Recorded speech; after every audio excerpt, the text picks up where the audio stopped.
Let's get weird into it. Number 8. The sound of fury. You're sitting at a quiet dinner. Everything is fine. Then you hear it. The person next to you starts chewing. A wet, smacking, repetitive sound. To everyone else, it's nothing. To you, it's a declaration of war. A switch flips in your head. A calm, rational human is replaced by a seething cauldron of pure, unadulterated rage. You don't just dislike the sound. You feel a violent, visceral need for it to stop, immediately. This isn't you being a picky jerk. This is misophonia, which literally translates to hatred of sound. For sufferers, specific everyday noises, chewing, breathing, sniffing, keyboard tapping, aren't just annoying. They trigger an involuntary fight-or-flight response. Your brain's auditory cortex has a faulty connection to your limbic system, the part that handles emotions. So when it hears a trigger sound, it bypasses your rational thought and goes straight to the panic button. It's a bizarre form of sensory overload. Your brain is interpreting the sound of someone eating potato chips as a genuine threat to your existence. It's a neurological glitch that turns your loved ones into monsters, one sniffle at a time. So the sound doesn't just feel external. It feels like a violation. Your auditory cortex is throwing a diva-level tantrum, and the only thing that can calm it down is blessed, beautiful silence. Number 7. The Unwanted DJ. There are few forms of psychological torment as exquisitely crafted as having a song stuck in your head. Not a whole song, of course. That would be too merciful. No, it's always the same 8-second loop of a chorus from a song you don't even like. It's your brain's personal broken jukebox, stuck on a single terrible track, playing on repeat for all eternity, or at least until you go to sleep. This phenomenon is called an earworm, and it's your brain's way of dealing with cognitive itchiness. When you hear a catchy, simple, and repetitive piece of music, it creates a pattern in your auditory cortex. If that pattern is left incomplete, maybe you only heard the chorus on the radio before switching it off, your brain gets antsy. It hates an unresolved loop. So, in an attempt to scratch that mental itch and complete the pattern, it just plays the fragment it knows over and over and over again. It's like trying to fix a skipping CD by hitting it with a hammer, but the hammer is also the CD. Making it worse is the Zeigarnik effect, a psychological tendency to remember incomplete tasks better than completed ones. That unfinished musical phrase is, to your brain, a task that must be finished. But since it doesn't know the rest of the song, it just reboots the mission, hoping for a different outcome. It's a spectacular, self-inflicted failure loop. The more you try to suppress it, the louder it gets. Because actively trying not to think about something is a surefire way to make it the star of your mental show. So next time you have the jingle for a cat food commercial doing laps in your skull, just remember, it's not you. It's your brain's terrible taste in music combined with its obsessive-compulsive need for closure. It's the universe's most annoying DJ, and the cover charge is your sanity. Number 6. The Ghost in the Machine. Ever been alone in a quiet house and heard a faint, muffled voice coming from another room? Or maybe you've been listening to the hum of a running fan and sworn you could hear music, or people whispering just beneath the noise. You check it out, of course. You creep through the hallway, heart thumping, ready to confront either a ghost or a very tiny, very rude neighbor. And you find nothing, just a fan, just the gentle groan of your refrigerator. This is auditory pareidolia. It's the audio version of seeing shapes in the clouds, or Jesus on a piece of toast. Your brain is a pattern recognition machine. It's so good at its job, and so deeply wired to find meaning, especially human voices and music, that it will impose that pattern on completely random noise. It's an overachiever. It's the student in class who answers a question nobody asked. The hum of an air conditioner, the white noise of TV static, the rhythmic whirring of a dishwasher, these are all blank canvases for your auditory cortex. Your brain takes this random sonic input and tries to fit it into a familiar box. And what's more familiar than the sound of human speech? So it latches onto a few frequencies that vaguely resemble a vowel sound here, a consonant there, and stitches them together into a ghostly whisper. It's not a spirit from the great beyond trying to tell you where the treasure is buried. It's your brain getting bored and playing Mad Libs with static. This is especially common when you're tired or in a low-stimulation environment. Your brain ramps up its sensitivity, desperately searching for something, anything, to process. It's so primed for social cues that it will literally create them out of thin air. So the next time you hear a phantom conversation coming from your laundry room, don't call an exorcist. Just tell your brain to calm down and stop trying so hard. It's a little creepy. Number 5. The Skin Orgasm. You're listening to a powerful piece of music, The orchestra swells, the vocalist hits a soaring high note, and then it happens. A wave of tingles washes over you, starting at the back of your neck and cascading down your spine and limbs. Goosebumps erupt on your arms. A shiver runs through your entire body. It's a strange, pleasurable, and completely involuntary reaction. It feels like your nervous system just had a tiny G-rated orgasm. This phenomenon is called frisson. Feichin borsawais aesthetic or chill. Bombawa bining say spot. It's a very real and very weird neurological event. When you hear a piece of music that is particularly moving or surprising, like a sudden change in volume or a harmony you weren't expecting, it triggers the reward center of your brain, the nucleus accumbens. This is the exact same part of the brain that lights up for things like food, money, and love. It releases a flood of dopamine, the feel-good neurotransmitter, which in turn creates that intensely pleasurable physical sensation. It's essentially your brain getting so excited by a sound that it short-circuits and expresses that excitement physically.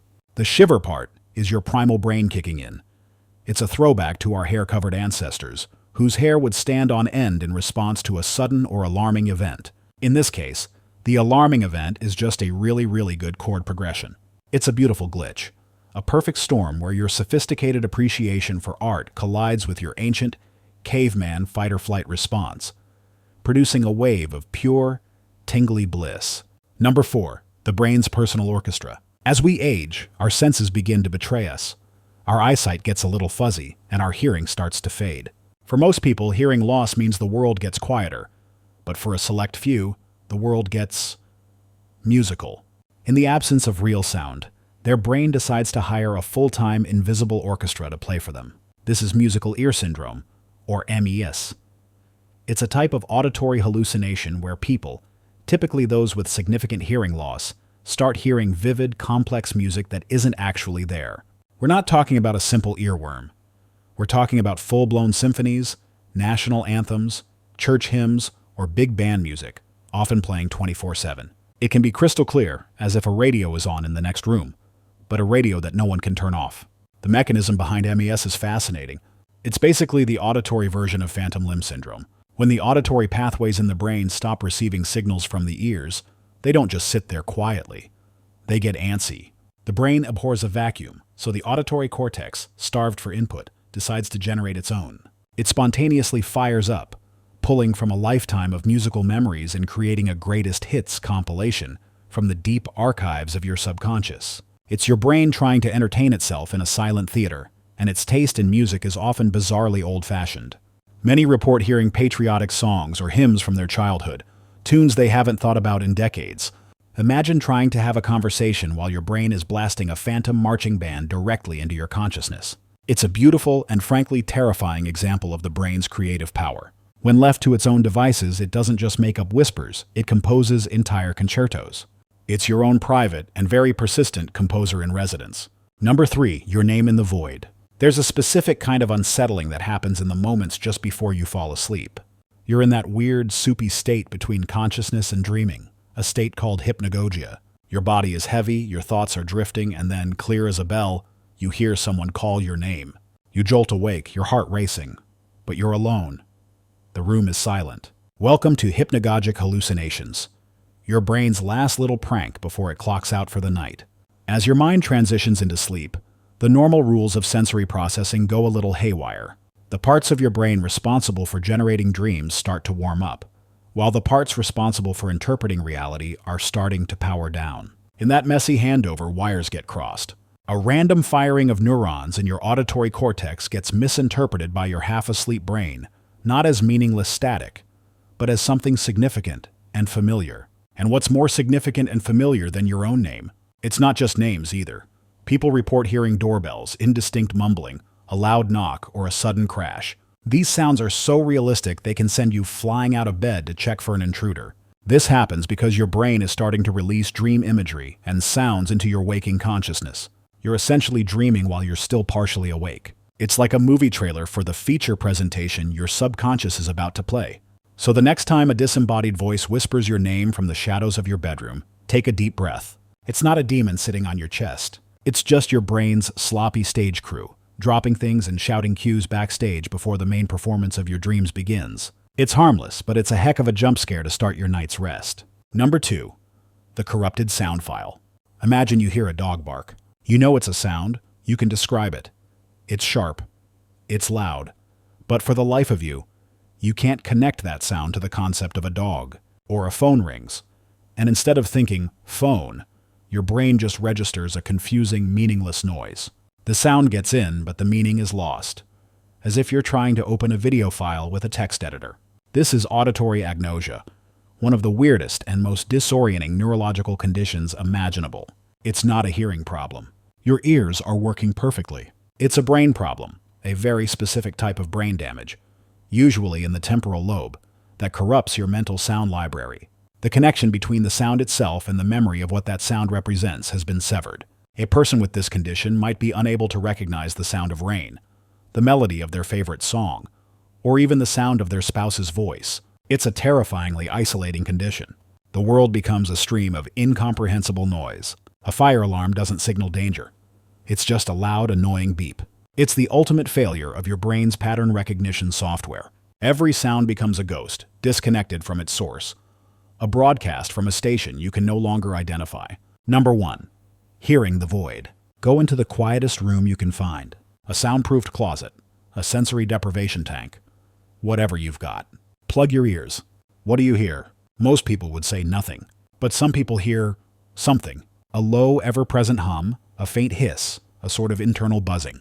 They are hearing the sound of silence itself. This isn't tinnitus, which is a specific ringing caused by a malfunction. This is what your brain does when it is deprived of all external auditory input. Your auditory system is never truly off. The neurons in your auditory cortex are always firing at a low baseline rate, like an engine idling. Usually, the constant stream of sound from the outside world completely masks this internal noise.